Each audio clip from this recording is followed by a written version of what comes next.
Greetings everyone.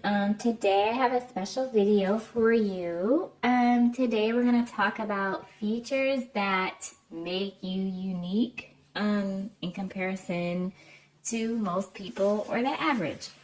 This video shouldn't be too long. I want to keep it mostly straight and to the point. But okay, first things first, I want to start with height.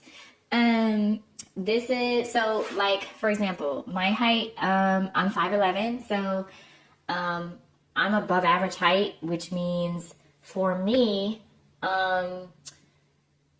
because of my height, I'm taller than, like, this puts me in like the 99th percentile of other women, right? So if you're a woman who's like, even if you're over 5'9", you're above average height, so that automatically is a feature that makes you rare, right? It makes you stand out.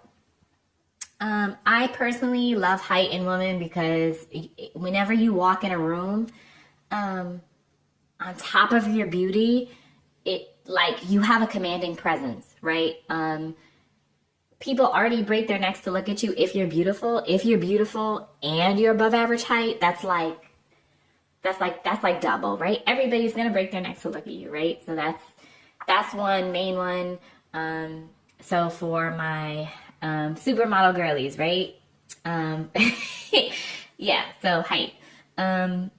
Next, I am a lighter skinned woman of African ancestry. My skin tone is more like high yellow.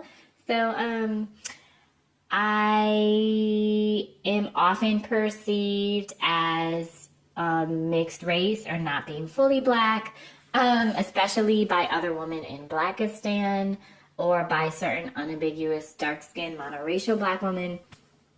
But in the black community, right, that makes you stand out. So I'm in the New York City area, so like if I'm in certain mostly unambiguously black spaces, just off my height alone, and my complexion, right, plus my beauty, that's going to make me stand out even more. Next bullet point is only about 8% of women and femmes have an hourglass figure, so have a waist to hip ratio of 70% or lower. So basically what that means is the width or the girth of your pelvis, right, in comparison to your waist, of 70% or lower, right? So if your waist, if there's a larger variance between your hips and your waist, that is going to lower that ratio. So my waist hip ratio is even lower than 70% because I got some wide hips, right? But so yeah, if you have a waist hip ratio of 70% or lower, that gives you that hourglass figure. That puts you like really in the top 10%.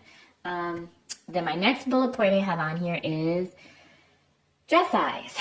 I think like the average, like the average American size is like a 12 or 16, which to me is like huge, but I'm a vegetarian since I was like 15, 16 years old. I am in the final year of my 20s, and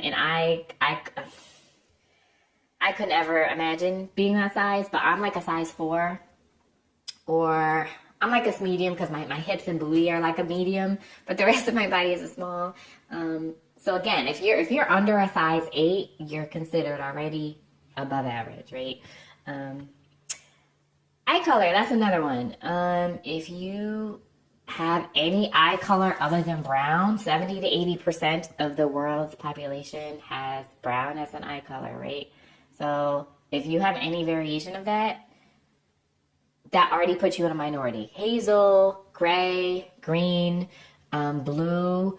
And if you ask me personally, there's nothing like colored eyes on like melanated skin. I think it's gorgeous, beautiful. Light skin, brown skin, dark skin, whatever. I find it gorgeous. But yeah, so those are my 5 main points. I will see you all again next time. And yeah, take care, stay safe, and stay warm.